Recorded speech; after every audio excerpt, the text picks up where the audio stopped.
días a todos y bienvenidos a la segunda temporada de Fater Talks. Tras el parón por las vacaciones, por las merecidas vacaciones de verano, ya tienen muchas ganas de regresar, de volver, para continuar compartiendo conocimiento preventivo en una segunda temporada de Fater Talks que se antoja realmente apasionante. Pero bueno, centrándonos en el día de hoy, nos vamos a subir a las alturas para ver la seguridad laboral a vista de dron. Y es que estos cacharritos voladores que hasta hace muy poco tiempo nos parecían exclusivos, pues de una película de ciencia ficción, ¿no? Muy del futuro, hoy en día se han convertido en un gadget, si me permitís el anglicismo, con multitud de usos y de aplicaciones. Y precisamente sobre qué pueden aportar los drones a la prevención de riesgos laborales y cómo hacer un uso seguro de ellos, vamos a hablar con dos auténticos expertos que tenemos en el día de hoy.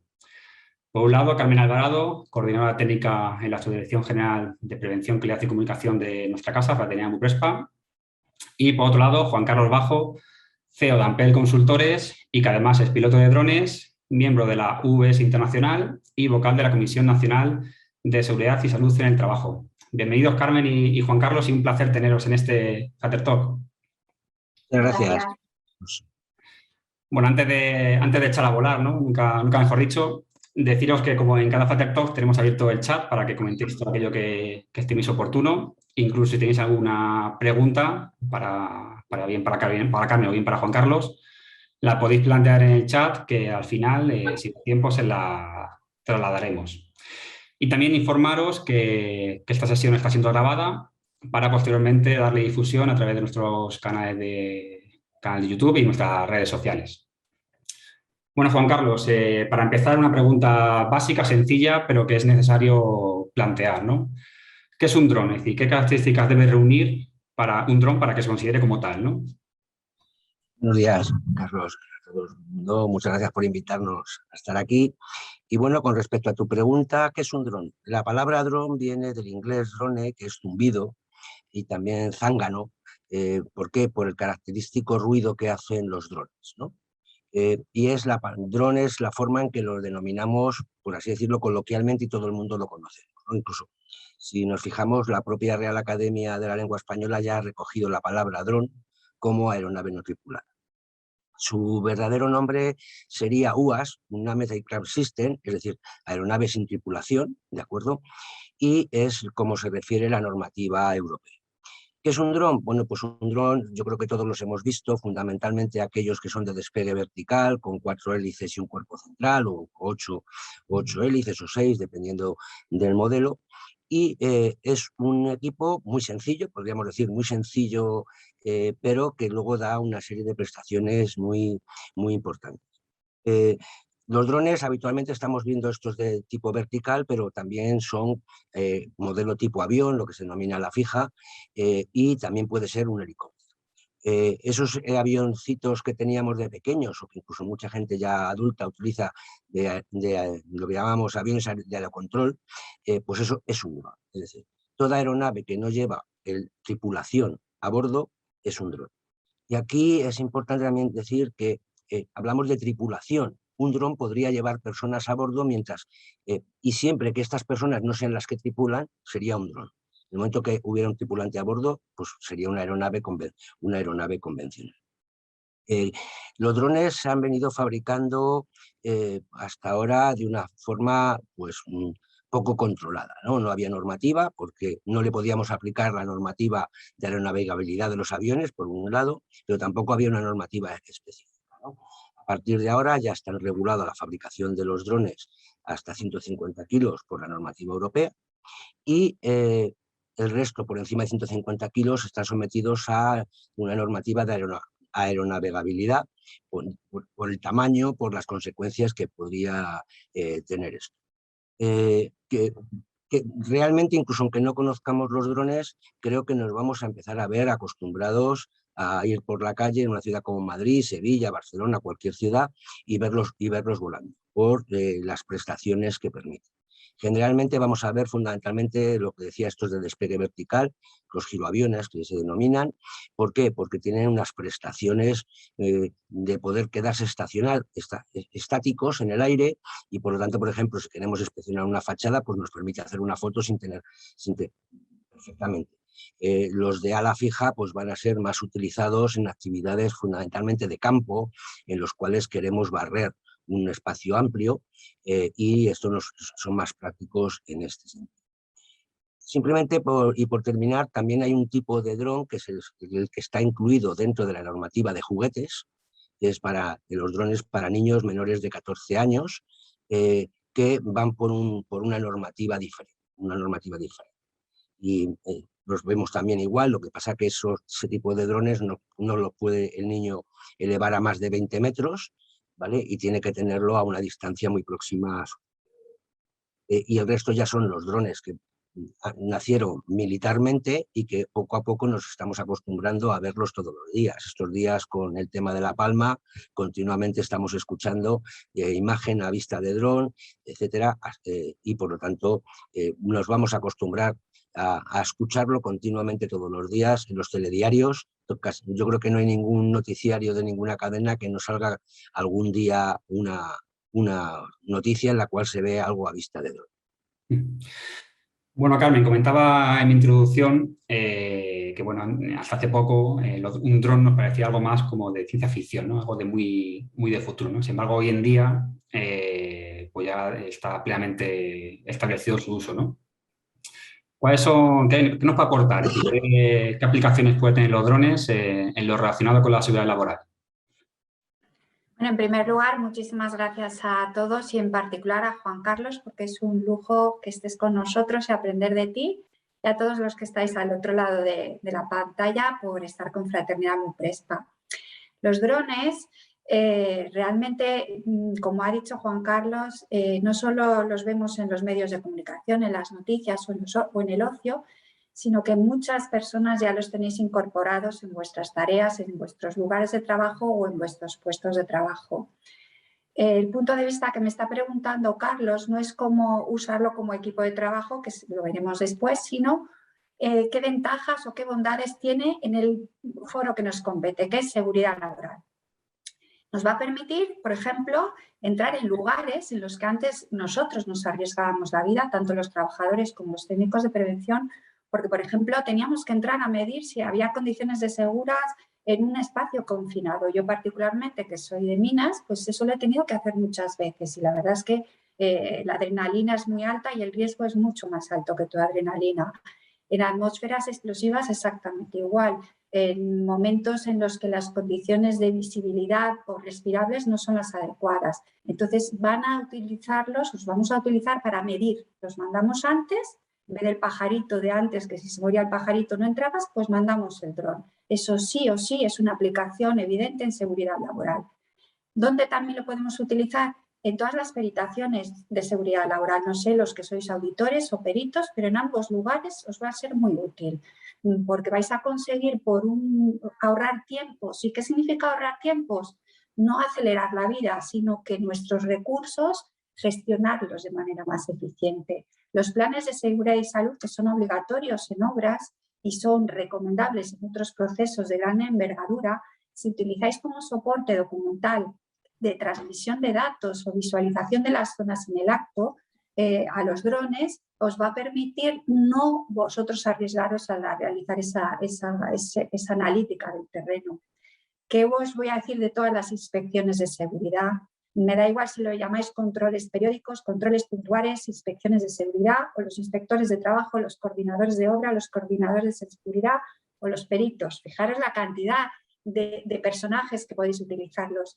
Cuando tengáis una tarea crítica, que no sé si las tenéis, que tenéis que inspeccionar, cambiar el procedimiento que tengáis ahora, intentar adquirir un dron o por lo menos planteároslo y que esa tarea crítica no la haga una persona. Para revisar todas las protecciones colectivas, yo recuerdo la cantidad de tiempo que le dedicábamos a ello porque éramos muy prudentes, ir dándole golpes a todos los andamios, a todos los lugares que fueran críticos, todos los días 2 veces. Pues eso, un dron con una inspección, con una cámara térmica, puede ver si hay holguras, etcétera, o si hay fisuras, o si el propio metal está corroído, ¿vale? Los puntos de anclaje de las líneas de villa en caídas en alturas, en todos los que son, por ejemplo, limpiezas de fachada, que hay muchos elementos que los trabajadores necesitan tener esos anclajes de vida, pues hacer una revisión del dron, mandarlo. Y luego cualquier instalación que sea de alto riesgo o no de alto riesgo, que tenga un volumen tan grande que al final no le podemos dedicar el tiempo que quisiéramos los técnicos de prevención. ¿Qué deciros en los soporte vital de socorro? Ese ya es el posterior. Más que prevenir, es hacer cuando ya se ha producido el incidente y el accidente. A veces nos olvidamos, los prevencionistas, no nos metemos en ese campo. Pues sí, si yo tengo un soporte vital de socorro apoyado por drones en zonas a lo mejor que es muy difícil el acceso, pues esa siniestralidad en gravedad, por ejemplo, puede disminuir. No sé si os lo habéis planteado. Simulacros se hacen para algo, no por hacer y por el expediente. Si tú filmas o tienes soporte de datos documentales de ese simulacro, luego la analítica de qué ha sucedido no va a depender de todos aquellos que en su momento íbamos apuntando, ¿vale? Luego sí que va a redundar en la seguridad laboral. Y la seguridad vial laboral es otro de los ejemplos que estamos viendo todo el día, constantemente. Como las fuerzas de seguridad, si yo tuviera una flota de camiones o tuviera una gestión de almacenes de vehículos, o por ejemplo todo el transporte de la seguridad vial interna, por ejemplo en una obra, pues podría ver cómo están las zanjas, cómo están los bordes, cómo están confluyendo esos pasos. Entonces, para mí esas son las principales aplicaciones que os nombraría.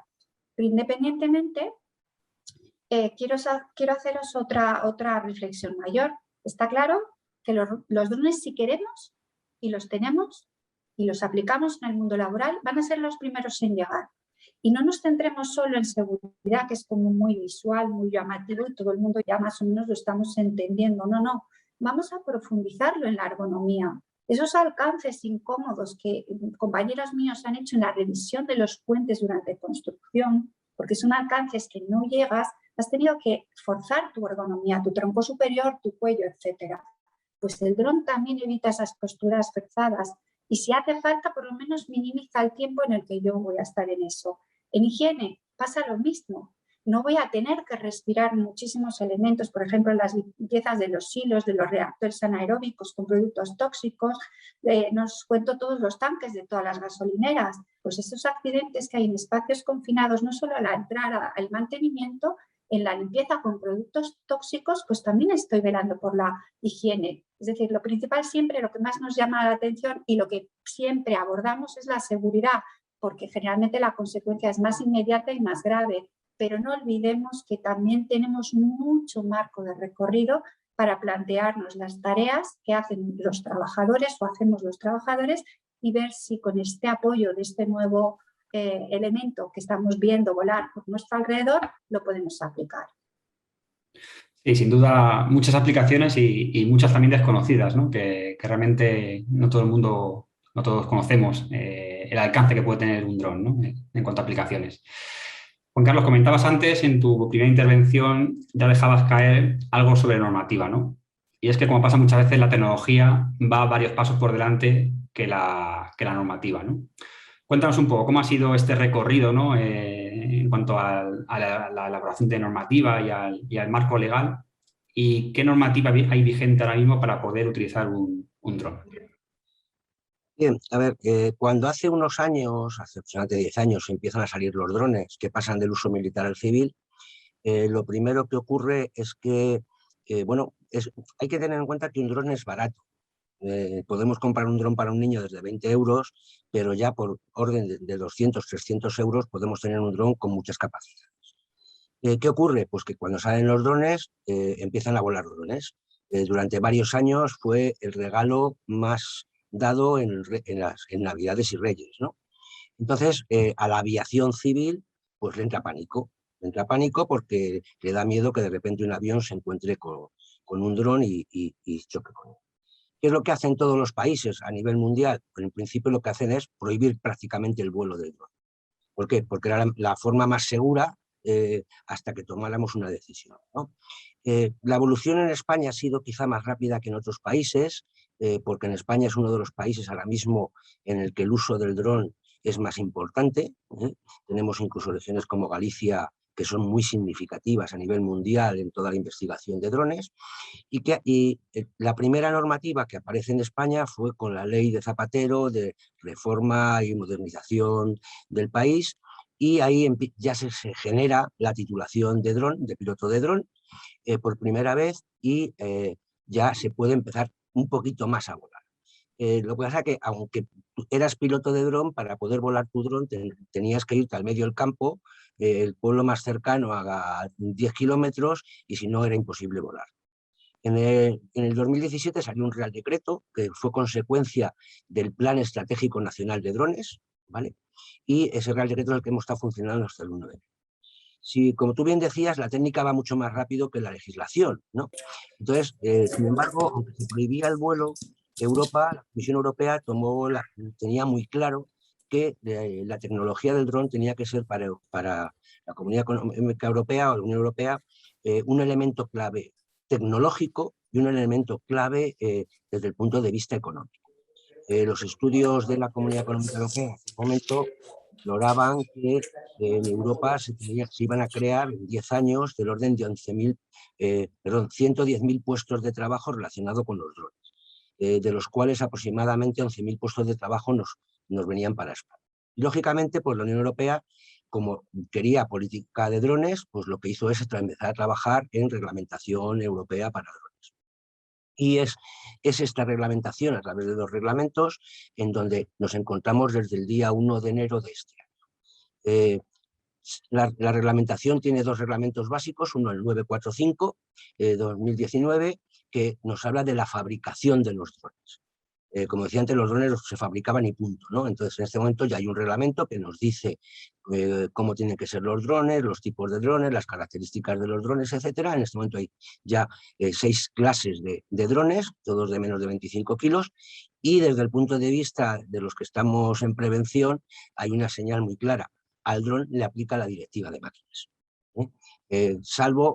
Dice el reglamento, le aplica la directiva de máquinas, salvo en aquello que por aplicar la directiva no pueda permitir al dron volar. Lógicamente, las hélices de un dron no las podemos cubrir porque entonces no volaría el dron, ¿vale? En este momento estamos, desde el punto de vista de los drones, en un proceso de tránsito. Hasta el 2023 se pueden seguir comercializando drones sin marcado C. Y ahora estamos en la fase a nivel español de la acreditación de los laboratorios de ensayo. Mientras no haya laboratorios de ensayo no podremos marcar ningún tipo de... Respecto al otro reglamento, el reglamento 947, lo que hace es establecer una serie de criterios de categorías de vuelo, ¿de acuerdo? Estableciendo 3 categorías: una, la categoría abierta, que es una categoría de bajo riesgo, la categoría específica de riesgo medio y la categoría certificada de alto riesgo. Si nos fijamos cómo ha intentado incluso la normativa, en este caso, adelantarse, en la categoría certificada ya se incluyen los drones para el transporte de personas.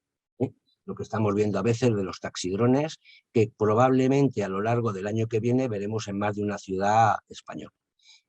Pero bueno, esos ya son drones grandes, específicos, etc. Respecto a los drones que estamos y las operaciones que estamos haciendo en este momento y esta normativa, bueno, pues ¿qué ha hecho esto? Pues bueno, pues ha hecho que si antes del 1 de enero al día volaba uno o ningún dron en España, en este momento nos podemos encontrar que estén volando todos los días como uso civil, pues del orden de 500, 600 drones. Y en increchendo, ¿no? En ese sentido. Hemos pasado en que en el día 1 de enero, cuando se abrió el registro nuevo de operadoras, porque hay que darse de alta en un registro, simplemente un registro, entre enero y febrero se dieron más de 8.000 personas o empresas de alta como operadores de drones en España, ¿no? Hemos pasado de que, por ejemplo, el otro día volando aquí en Madrid, que hay que pedir unos permisos, cuando comunicamos que íbamos a iniciar el vuelo nos dijeron: ¿cuáles de los 27 sois? ¿No? Es decir, fijaros que era un domingo, volando 27 drones en 27 drones. ¿Qué característica tiene la normativa con respecto a la anterior? Bueno, pues que nos facilita mucho. Conseguir volar en una ciudad como Madrid, Barcelona, Sevilla, con la normativa española anterior, pues nos estaba costando conseguir el permiso del orden de 1 año. En este momento estamos consiguiendo el permiso del orden de entre 10 y 20 días. Con lo cual, ¿qué quiere decir esto? Ahora es factible. No era factible que a mí un cliente me pidiera que le hicieran la inspección de una fachada y tardara 1 año en conseguir el permiso, que se había ya caído la fachada, a que sí lo pueda conseguir entre 10 y 20 días. Con lo cual, esto hace que sea mucho más incipiente el funcionamiento. Entonces, esta normativa nueva europea ha sido un cambio fundamental. Además, incluyo que tiene la característica de que si yo me doy de alta como operador de drones en España, si tengo el título de piloto de drones en España, puedo volar en cualquiera de los 37 países que están adscritos a la Agencia Europea de Seguridad Aérea. Con lo cual, van a venir, ya están viniendo, van a venir de fuera a volar a España y de España podemos ir a volar fuera. Hay que tener en cuenta que España tiene una característica muy importante para los drones, nuestro clima. Es decir, hay muchos más días con posibilidad de vuelo en un país como España que en un país como Dinamarca, en el que están todos los días lloviendo. En este sentido, esto es lo que con esta normativa nueva pues estamos haciendo un relanzamiento muy significativo del vuelo de drones, ¿no? Salía el otro día una nota que se esperaba que de aquí a 3 o 4 años la navegación aérea convencional y el esfuerzo que tenían que hacer la Agencia Española o en aire para dar permisos y autorizaciones, pasaría a que la navegación aérea convencional sea solo del 15 al 20% de toda la navegación. O sea, el otro 80-85% va a ser el vuelo de los drones. Entonces, en este marco, para poder volar drones, como decía, hay que darse de alta en la Agencia Española de Seguridad Aérea, AESA, hay que luego tener tu manual de operaciones, tener tus procedimientos y pedir los correspondientes permisos. Pero es algo que se va a convertir en habitual, ¿no? Y el siguiente paso, que es el que viene y ya se está trabajando, pues es lo que se denomina el U-Space, que es la coordinación para que los drones puedan volar sin tener problemas y podamos mandar un corazón de trasplante desde el Hospital de La Paz al Hospital 12 de Octubre a través de un dron y que no tenga ni que estar pendiente un piloto, ¿no? O sea, es decir, le digamos dónde estamos, dónde queremos llegar y él vaya volando, vaya esquivando los edificios y llegue perfectamente. Es decir, de aquí a unos años nos vamos a ver, como digo yo, un poco como en la película de Mad Max, ¿no? Por las ciudades volando continuamente. Y por terminar, sí entender que aunque nosotros aquí lo estamos hablando del dron como algo muy importante, es mucho más importante para la Unión Europea el que se permitan los drones como un elemento significativo, ya decía, tecnológico y económico, ¿no? Va a haber muchos puestos de trabajo y por lo tanto la normativa ha pasado de no quiero que vueles a hago todo lo posible para que vueles. Y en ese sentido también hay que reconocer que dentro del Estado español, la agencia estatal como en aire están funcionando en este momento con una agilidad muy alta, están apoyando a dar los permisos de vuelo de una forma muy rápida. Os puedo poner un ejemplo. Yo ayer a las 8 de la tarde pedí un permiso de vuelo para volar dentro de un entorno aeroportuario, que es el más complicado, y cuando he encendido el ordenador esta mañana ya lo tenía. O sea, con lo cual quiere decir que nos estamos... hay una política administrativa nacional y europea a que utilicemos los drones. Carmen, te lanzo una pregunta que ya también ha dejado deslizar Juan Carlos, y es la siguiente. También hay una pregunta con ciertas aristas y en la que hay pues, dudas, incluso un cierto debate, ¿no? Que es relacionado con la ley de prevención, si los drones se pueden considerar equipo de trabajo y, por lo tanto, les es de aplicación el Real Decreto 1215 sobre equipo de trabajo y todo lo que ello implica, claro. Me encanta. La primera vez que me hicieron esta pregunta fue en el 2014. Ahí yo tenía mi opinión. Hoy, en el 2021, no es mi opinión. Rotundamente, sí. Era lo que antes, cuando surge un equipo de trabajo nuevo, un riesgo que llaman emergente, pues más o menos el conocimiento se va creando mucho después que lo que es la prevención. Pero el sentido común nos iba diciendo que sí. Hoy en día sí le aplica. Sí es un equipo de trabajo, sí le aplica el Real Decreto 1215 y le aplica la Directiva de Máquinas, ¿vale? Excepto cuando transporte a personas, por ahora, lo que es la Directiva de Máquinas. Mientras transporte mercancías o realice vuelos, sí le aplica la de máquinas. No sé si tienen previsto cambiarlo, pero ha ido evolucionando lo que es la guía europea, en la que nos va diciendo poco a poco hasta qué punto los drones les aplica incluso la Directiva de Máquinas. Sabéis que es el marco de nuestro Real Decreto 1215. Tengo que hacer una aclaración, que es que este Real Decreto 1215 es de 1997. Hoy en día eso es como si fuera hace 5 siglos, porque lógicamente tanto la técnica como las capacidades como las habilidades tienen sí o sí que tratar de legislarse más rápidamente. Como lo que tenemos es lo que tenemos, no solo vamos a aplicar el 1215, sino que vamos a prever y vamos a prevencionar, que no es el Congreso, es un verbo que es hacer prevención, ¿de acuerdo? ¿Qué significa hacer prevención? No aplicar puramente las disposiciones mínimas de seguridad y salud en equipos de trabajo, que es como se titula el Real Decreto 1215. Ahí no nos vamos a quedar, por favor, no nos quedemos nunca en lo mínimo. No es una manera correcta de trabajar, ni de crear, ni de progresar profesionalmente. Entonces, os voy a hacer 5 hincapiés en cuanto a que el dron sí es un equipo de trabajo y sí le aplica el Real Decreto. Los mandos tienen de la consola, llamémoslos consola, ¿vale? Porque es una forma de hablar muy coloquial, igual que al principio no se llamaban drones, pues ahora lo llamamos el joystick o la consola. Porque daros cuenta que la mayor parte de las nuevas generaciones vienen ya de esos joysticks. Hay que pensar que si a nosotros nos cuesta, ellos ya directamente no van a conducir, van a volar. Mandos identificados claramente, porque es una cosa que hay en el checklist del 12-15, la pasamos, sí, pone on, pone off, no sé qué. No, para, piensa, por favor. Piensa si yo estoy haciendo un vuelo, si estoy mirando la pantalla de apoyo, si estoy al borde de un acantilado, si estoy mirando que no se me choque en una esquina, ¿qué acabo de hacer? No mirar la consola.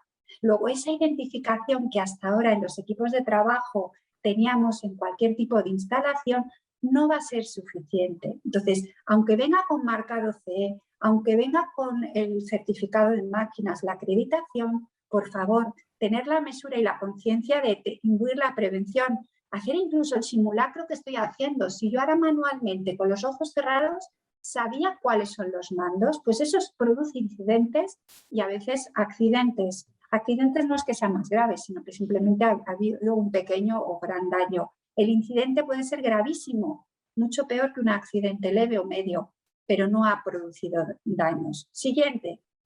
Ya una vez que veo en la consola si están identificados, no mirando yo, y que textualmente los tengo identificados, bien separados, si yo me caigo, si yo me tropiezo como persona que está dirigiendo la consola, porque la mayor parte de los pilotos de drones no suelen estar sentados ahí, eso va a ser en un tipo muy pequeño de vuelos. La mayor parte están andando, están recorriendo zonas acotadas, no suelen ser zonas llanas, suelen ser riesgos, no te digo de caída en altura, que eso ya lo veremos, sino de desnivel, tropiezos. ¿Qué sucede cuando yo me tropiezo? Pues lógicamente pongo las manos, ¿qué hago? Suelto la consola. Ojo, al soltar esos botones que ya he comprobado que están identificados, el inicio y la parada son intempestivos, son obligatorios o simplemente yo por soltar los dedos el dron va a caer en picado. Pensémoslo, porque aunque esté certificado con C, yo no tengo esa confianza hasta que los proveedores poco a poco también metan la prevención. Los resguardos sabemos todos que tienen que tener, pero entonces ¿por qué existen accidentes? No quiero decir que los quitemos, sino que a veces el recorrido de los resguardos del rotor o del brazo robótico, del elemento de apoyo que tiene el dron, porque como bien ha dicho Juan Carlos, si le quito las hélices pues no va a volar, pero a lo mejor sí tiene que tener un resguardo mientras lo estoy montando. Y por cierto, cuando lo montemos, no los montéis en el suelo, que es que todos llegáis con las bolsas estas, las maletines, y nos ponemos ahí agachados y eso ergonómicamente nos va a lesionar la espalda. Pensar, los pilotos de dron, realmente que vuestro cuerpo es vuestro. Sistemas de alertas automáticos, tanto en el despegue como en el aterrizaje. En los vuelos nocturnos lo acaban de retrasar en julio de este año, el 17 me parece que fue el 16, ha habido un retraso de esa obligación de la luz nocturna en los vuelos nocturnos de los drones. Que esté retrasado no significa que si yo ahora compro un dron no lo adquiera ya con eso. No nos vayamos al Real Decreto 1215 de disposiciones mínimas, que es la reflexión que os quiero hacer yo. Y luego lo más importante, no todos los drones que podamos comprar sirven para todo. No por el elemento de los dispositivos que lleven o no.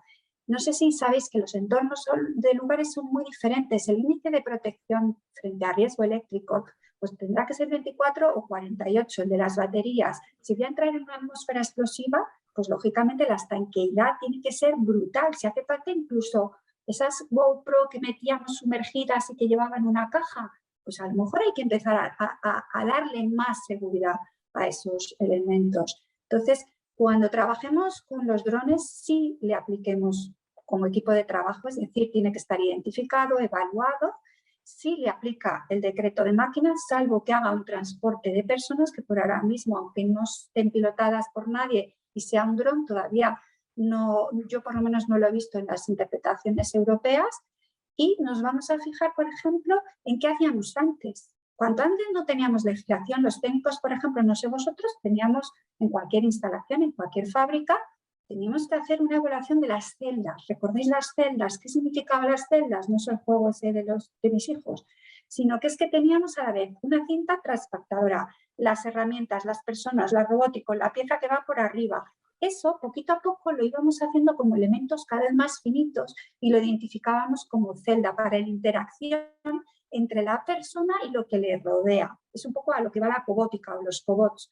El dron realmente no es un cobot, pero es una herramienta de trabajo que está a nuestro alrededor.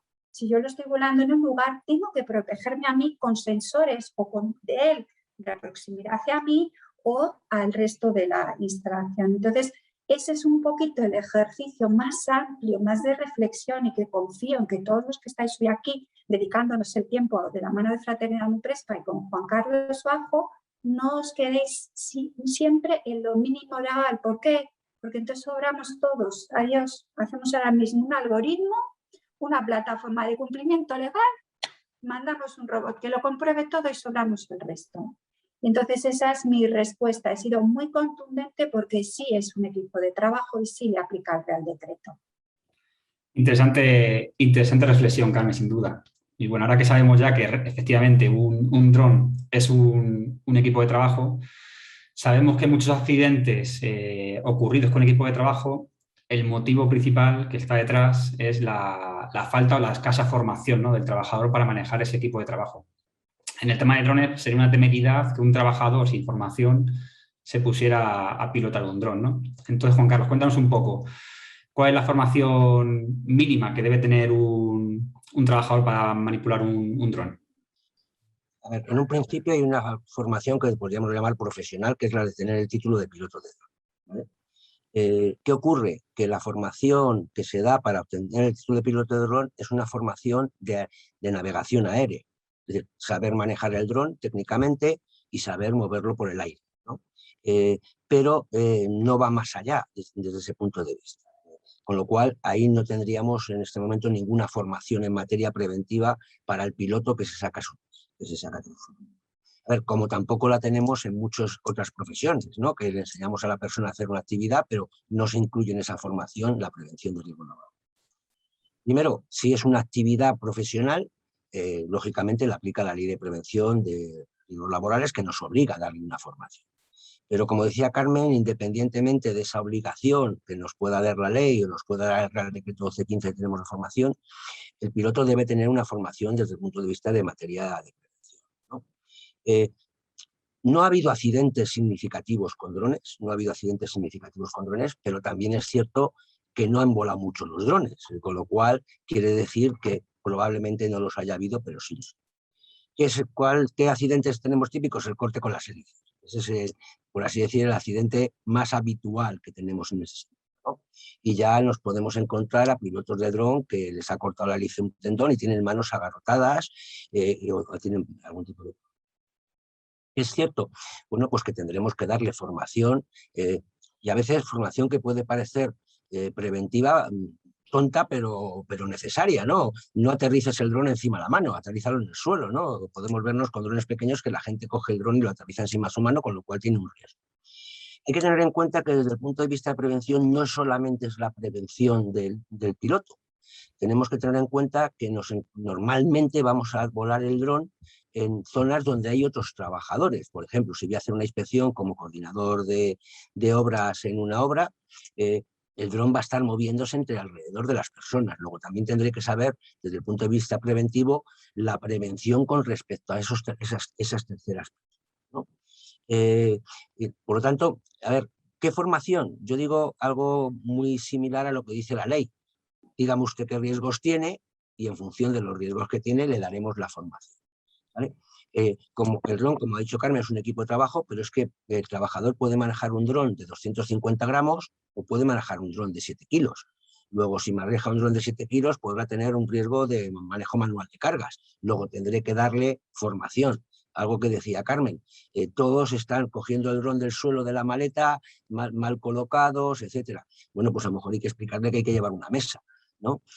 O también hay que explicarle problemas, porque vamos a trabajar en muchos casos al aire libre, de problemas con las temperaturas, ¿no? Tanto calor como frío. Por lo tanto, lo natural sería, aunque podamos generar cursos como el que vosotros tenéis, generales, aún así, en nuestra empresa, con nuestras características, deberemos definir la formación específica para nuestro piloto, ¿no? Igual que no vale la formación específica para el carretillero en todas las obras, porque habrá que darle la específica de la obra, pues en este caso la específica de la empresa. En este sentido, también querría comentar que ya nos va llamando pilotos y operadoras diciendo, oiga, que iba mañana a grabar en tal sitio y me han dicho que tengo que llevar la evaluación de riesgos del piloto. Y que tengo que llevar el reconocimiento médico y haberle dado la formación. Es decir, el dron ya no deja de ser algo diferente del mundo real, sino que ya se está viendo que hay que coordinar actividades empresariales, que hay que hacer este tipo de cosas, por lo tanto tendrá que tener la formación adecuada el piloto. Muy bien. Bueno, pues sabiendo ya que un trabajador puede manejar un equipo de trabajo como es un dron, pues como cualquier equipo de trabajo lleva asociado una serie de riesgos, ¿no? Si no se cumple una serie de medidas preventivas mínimas, ¿no? Aparte del riesgo evidente, ¿no?, que ha comentado Juan Carlos del corte por las propias hélices del dron, ¿qué otro riesgo laboral lleva asociado el dron, Carmen? ¿Y qué medidas preventivas podemos aplicar? Yo creo que no sería complicado si ahora hiciéramos una encuesta y todos participarais, sacaríamos los siguientes, que son los que hemos analizado en Fraternidad Muprespa y luego los hemos personalizado a lo que es el dron. Tenemos 12 riesgos generales y 12 muy específicos. Los riesgos, cuando los vayáis a evaluar y tengáis un elemento que desconocéis, siempre pensar en 3 cosas, ¿vale? El lugar de trabajo, lo que me rodea, el equipo de trabajo y la tarea que voy a hacer. Si tenemos claro esos 3 pilares, siempre sacaremos los riesgos que hay que personalizar al momento y al lugar en el que se realiza una tarea, desde el punto de vista de prevención. Recordad, os nombro de una manera un poco rápida porque reconozco que si no podemos ni es el momento de abordar los 16 riesgos. Los 12 generales, las caídas de objeto por desplome, tanto del propio dron o de la propia carga que esté transportando o equipos de soporte vital. Va a poder generar riesgos por proyección de partículas o fragmentos. Evidentemente, los atrapamientos con porque no hace falta que sea un corte, se me puede quedar atrapado no solo en el buen uso, sino en el mantenimiento o reparación. Recordar el ciclo de vida de una tarea. Hay un pre, un durante, un post. Incluso nosotros en Fraternidad Muprespa abordamos la parte de qué hacer luego desde el punto de vista no solo de medio ambiente, sino de seguridad de esos equipos de trabajo, tanto desde el punto de vista de sus componentes como residuos de la manipulación de del personal de basuras. Golpes y cortes al manipularlo es el más habitual y el que ya habéis visto, como dice, porque es muy atractivo, igual que si fuera un pájaro y un ave, haces así y que aterrice. No hacer eso, por favor. Los contactos eléctricos, los contactos térmicos, la manipulación manual de cargas, ¿vale? Suele ser muy habitual. No solo a veces del propio dron, sino de todos los dispositivos que luego instalo para transmisión de datos, la pantalla, el ordenador, la mesa, la silla.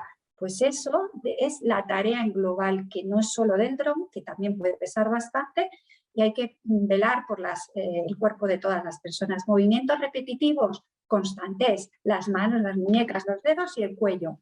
Además no son elementos, si los veis, suelen ser muy débiles, las personas no estamos acostumbrados, ahí no tenemos músculos, ¿vale? Cuidado con esos cuellos. Las posturas forzadas, evidentemente, no solo a la hora de montarlo o recogerlo. Es que estoy en un lugar muy arriesgado, en una azotea, pues estoy haciendo una postura forzada para intentar no solo manejar el dron, sino que esa distancia del vuelo, de ver el dron, que siempre es muy tendente, me hace una postura forzada. Trabajos a intemperie, ya me voy al lugar, al entorno, ¿vale? Suele ser en condiciones extremas, no solo geográficamente, sino climatológicamente. Y no os cuento ya si hay una emergencia o un desastre natural.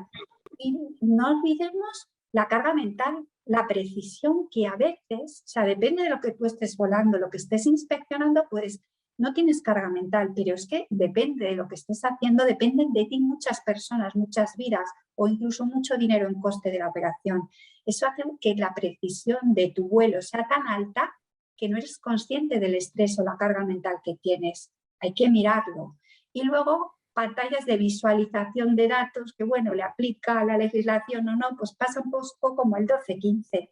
Desde hace tanto que como mínimo lo debemos de cumplir, pero es que hay veces que trabajan los drones con apoyos de gafas de realidad virtual. No te cuento el mareo que eso produce, o si te tropiezas hay un momento que pierdes el equilibrio.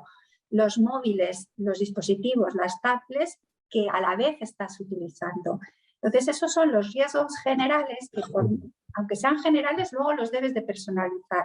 Y ahora quiero nombrar 4 muy específicos, que son el riesgo químico. El riesgo químico, ¿por qué riesgo químico? Es que no me entra en la cabeza, sí, hombre, sí, todas las baterías, los líquidos de esas baterías. En algún momento veremos drones con baterías de grafeno, que es otra de mis grandes debilidades, que incluso se recargarán en los techos de los coches eléctricos, en esos taxis. Entonces, va a evolucionar y abrir la mente. Me centro en las baterías, hay riesgo químico.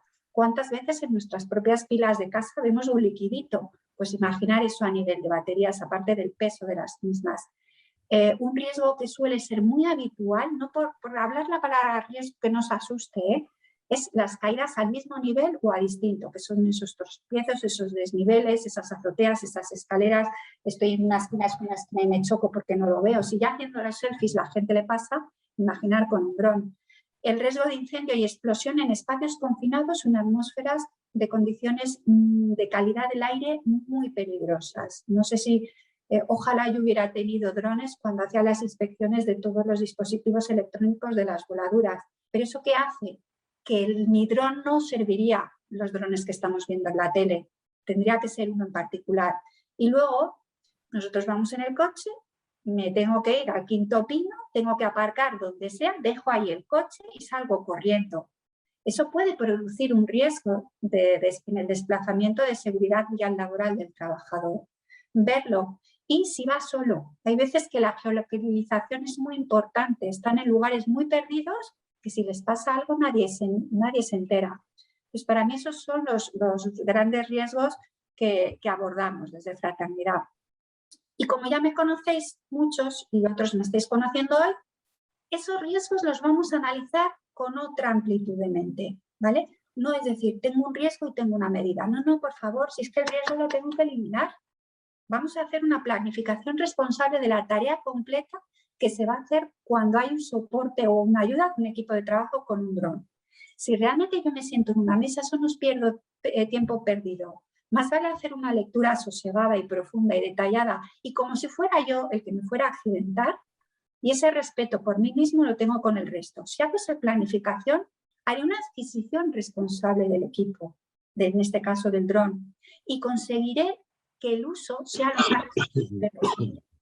Y esos son 3 elementos que nosotros desde Fraternidad, particularmente el equipo y el trabajo que trabajamos en drones, incluso en el grupo de trabajo de drones del Instituto Juan Carlos, que luego si quieres lo nombres, queremos añadir a esas medidas preventivas, porque la prevención del siglo XX es diferente a la de este año, a la de este siglo.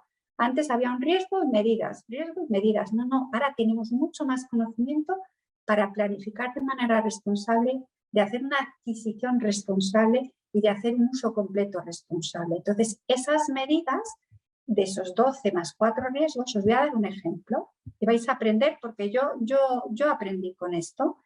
¿Qué es lo que aprendí? Que cuando voy a analizar un riesgo tan simple como es el que os he dicho de caída de objetos, ya sea el de la carga o el propio dron, Pues lógicamente, si me cae a mí, me puede caer por desplome, es decir, vertical en caída libre, o porque viene por ahí, yo no me entero, estoy trabajando y me da de una manera que no es vertical en caída libre, y es lo que se llama un impacto.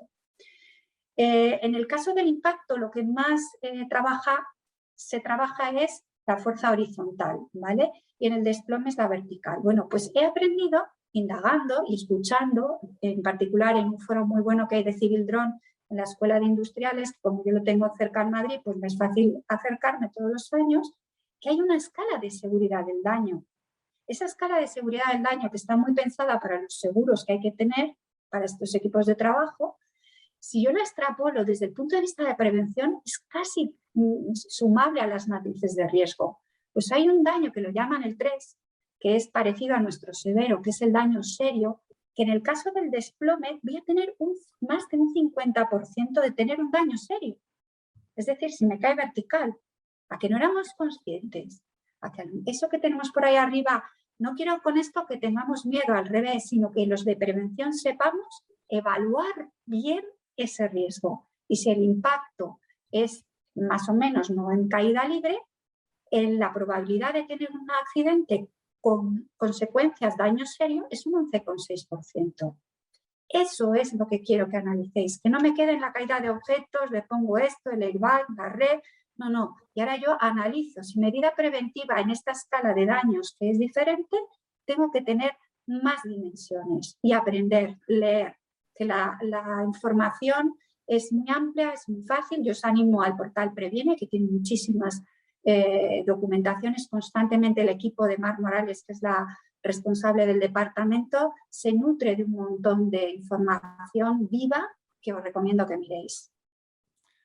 Bueno, pues sin duda mucho más riesgos de los que pensamos a priori que un dron podía tener, ¿no? Y que un técnico de prevención, cuando le toque hacer la evaluación de riesgos de ese puesto, pues tendrá que evaluar con el enfoque que acabas de comentar, ¿no? Que me parece muy, muy interesante, ¿no? Y bueno, hablando de evaluaciones de riesgo, comentaba antes Juan Carlos también que cada vez más se empiezan a pedir papeles en torno a los drones, ¿no? Te piden la propia evaluación de riesgo, como ha comentado, el propio especifica formación y también te empiezan a pedir ya la vigilancia de salud del trabajador, ¿no?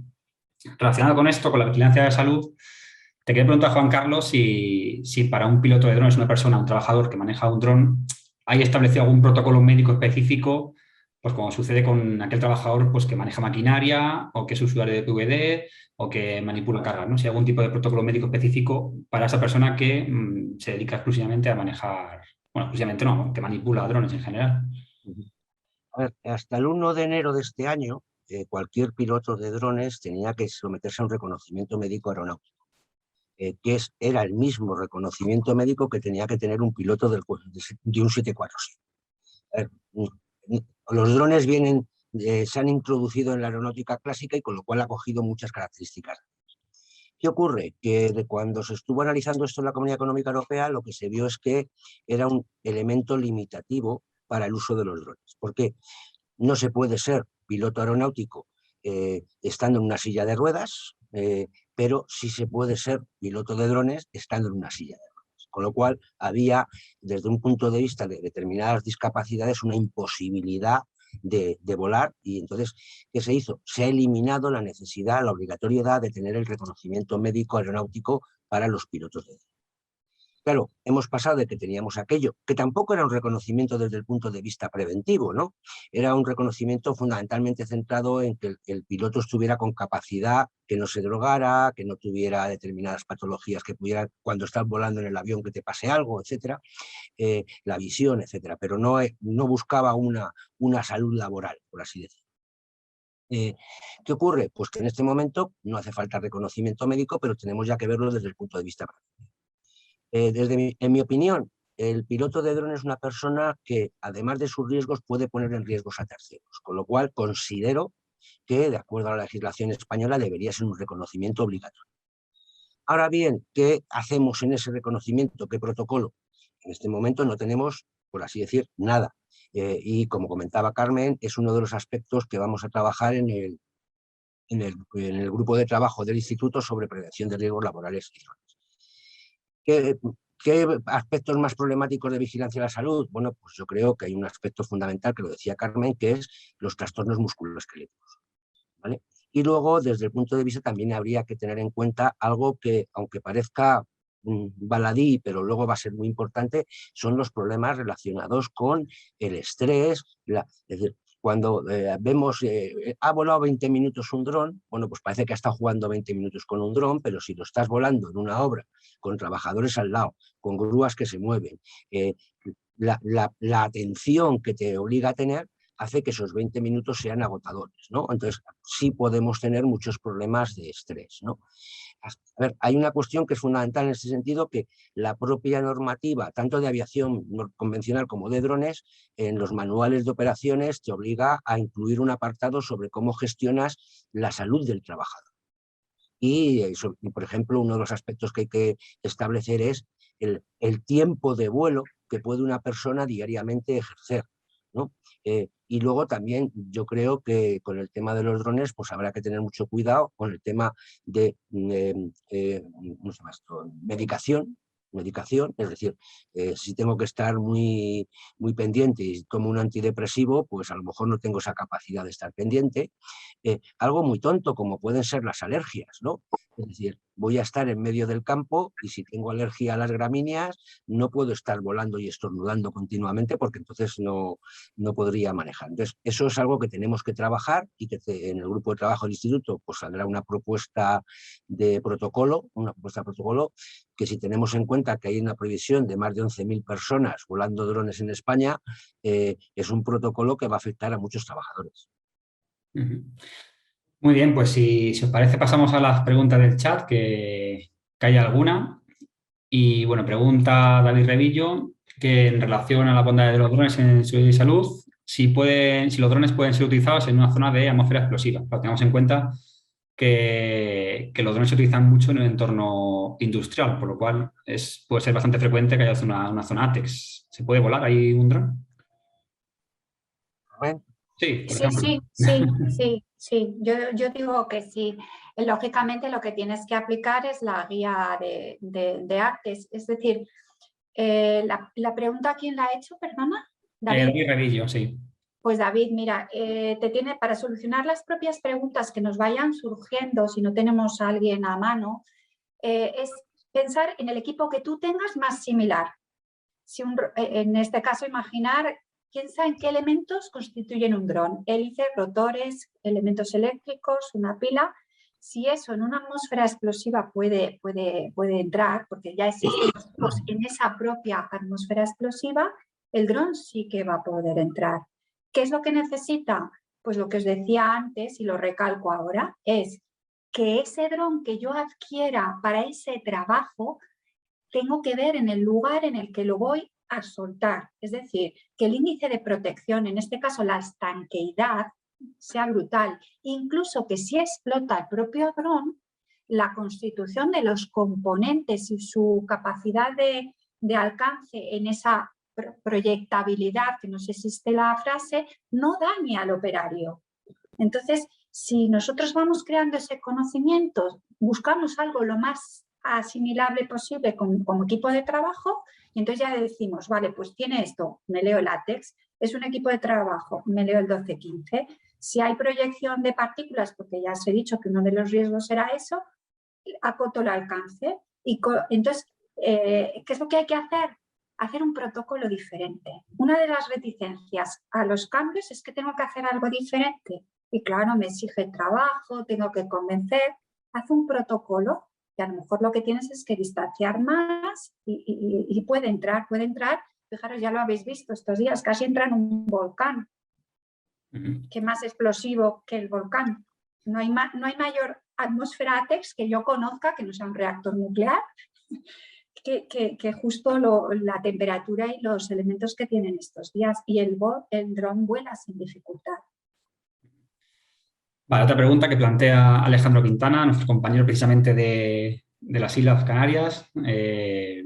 Dice, además de la formación, ¿el piloto debe suscribir un seguro de responsabilidad civil para volar un dron? Juan Carlos, si quieres, esta es tuya. A ver, la normativa está en pleno cambio, ¿vale? En un principio, hasta que entra la normativa europea, lo que hay que asegurar es el dron, igual que aseguramos un coche. No es un seguro del piloto, es un seguro del dron. Entonces, tengo 3 drones, tengo 3 pólizas de seguro. ¿De acuerdo? Hasta ahora ha sido así. Ahora, con el nuevo Real Decreto que va a regular algunos aspectos que quedan en el 947, drones de menor tamaño, que el riesgo que pueden producir es muy bajito, se les va a permitir no estar asegurados. Yo, aún así, yo no dejaría de tener el seguro de mi dron porque nunca sabemos lo que va a pasar. Y el cambio es que hasta ahora una operadora que tenía 5 drones tenía que tener 5 seguros, uno para cada dron. Lo que se va a cambiar, que ya en Europa empieza a cambiarse, pero aquí todavía no ha llegado porque todavía están reticentes las compañías de seguros, es que lo que debemos tener es una póliza de responsabilidad civil de la empresa, no dron a dron. ¿Qué ocurre? Que una empresa ahora mismo tiene 5 drones iguales, pero nunca vuelan los 5 drones a la vez, mientras estás pagando 5 pólizas. Lo lógico es que tengamos una cobertura de la compañía que pagaremos más o menos en función del número de drones o las actividades en las que hagamos, y será una póliza de responsabilidad civil. Pero a día de hoy, cada dron tiene que tener una póliza de seguros de responsabilidad civil. Muy bien, bueno, pues nos acercamos ya al final de este Flutter Talk. Daros las gracias, Carmen y Juan Carlos, por compartir tanto conocimiento sobre un área que no es fácil estar formado y estar al día, como es el tema de drones. Es un tema muy, muy concreto, muy específico y muy técnico. Y agradeceros sin duda pues vuestra participación en el día de hoy a los dos. A vosotros. Bueno, y antes de dar paso a Natalia, que va a cerrar el acto, si me permitís, una simple invitación a nuestra aula de prevención, donde tenemos 2 recursos didácticos muy, muy interesantes. Por un lado tenemos un curso online sobre prevención de riesgos laborales y drones, y por otro lado tenemos una guía que acabamos de publicar sobre nuevas tecnologías, donde hablamos de drones y también de realidad virtual inmersiva. Ambos cursos son, como digo, muy didácticos, muy, muy amenos y sobre todo con un enfoque muy práctico que hablando de drones sin duda es muy, muy importante, ¿no? Y bueno, sin más, agradeceros a todos vuestra asistencia a este Flutter Talk una vez más. Encantado de veros en esta segunda temporada. Y doy paso a Natalia Fernández Laviada, nuestra subdirectora general de Prevención, Calidad y Comunicación de Fraternidad Mutrespa. Natalia, cuando quieras. Vale, Carlos, muchísimas gracias. Gracias, Carmen. Gracias, Juan Carlos. Creo que habéis sido muy didácticos y que además nos habéis enseñado mucho de algo que vemos mucho pero conocemos poco, ¿no? Lo primero, ya sé que cuando oiga lo del dron es por lo del zumbido, para que no se me olvide, ¿no? lo del zángano, y me ha quedado súper claro que siempre es una aeronave sin tripulación, que esa es como la clave, ¿no?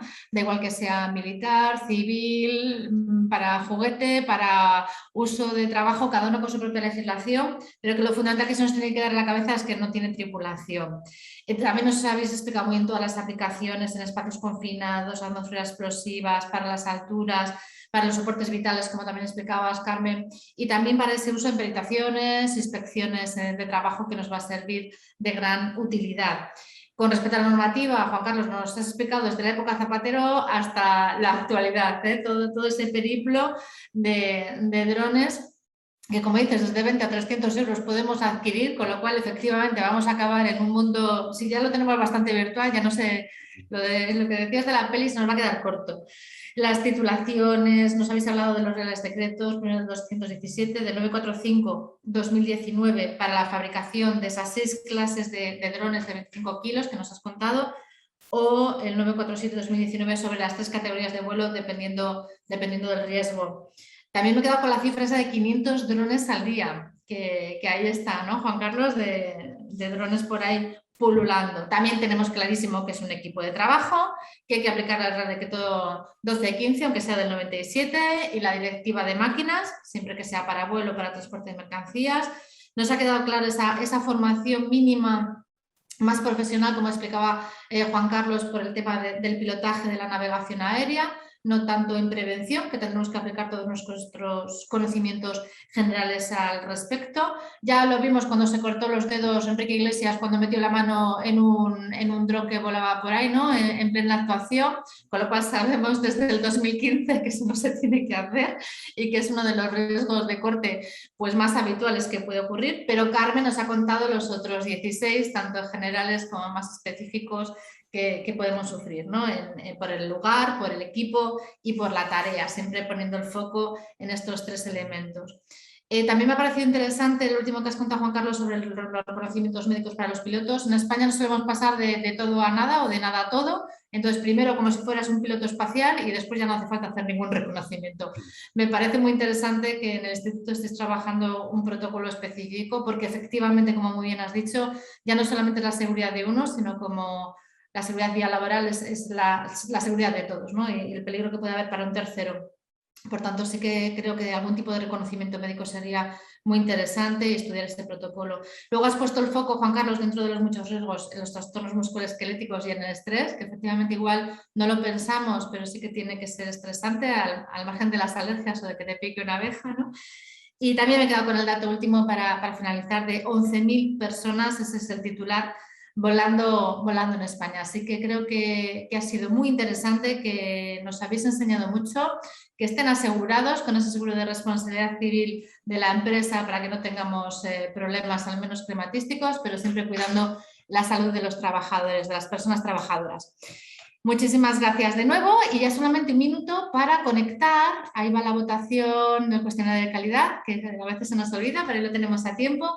Y mientras simplemente os comunico que bueno, ya entramos en la última etapa del año. Normalmente cuando volvemos de nuestra rutina tras el verano empezamos a pensar qué objetivos tenemos, qué tanto de lejos y de cerca nos hemos quedado con ellos, fundamentalmente pues, para planificar el resto del año, ¿no? Y como siempre, para lograr que las cosas funcionen, es imprescindible que lo hagamos con las personas. Así que pensamos en los proyectos, pensamos en el equipo y pensamos cómo motivarlos y cómo seguir adelante. Bueno, pues para hablar de todo esto, de tener un excelente equipo de alto rendimiento, con excelente calidad, motivados y que trabajemos todos a tope, tenemos el lujo de tener el próximo día una de nuestras compañeras y amigas, la directora territorial de la zona sur y de Canarias, Sonia Medrano, que nos va a contar cómo detectar, potenciar cualidades, cómo reaccionar y relacionarnos, cómo optimizar las herramientas tan importantes que son las personas, ¿no? Los recursos humanos dentro de las empresas. Y lo va a hacer porque ha escrito un libro muy interesante que se llama La inspiración de los lunes, 50 claves para elevar tu equipo y tu vida. Así que una ocasión perfecta para volver a reflexionar sobre todos estos temas. Os esperamos en la 15ª edición de Frater Talk ya, el próximo 29 de octubre a las 10. Muchísimas gracias. En el propio chat vais a encontrar el link para escribiros, en los que estéis aquí os apetece. Si hay alguna pregunta que se nos ha quedado corta por el tiempo, os daremos respuesta cumplidamente, si tenemos, como tenemos vuestros correos electrónicos. Y nada, muchísimas gracias a todos por estar aquí y cuidaros mucho. Gracias.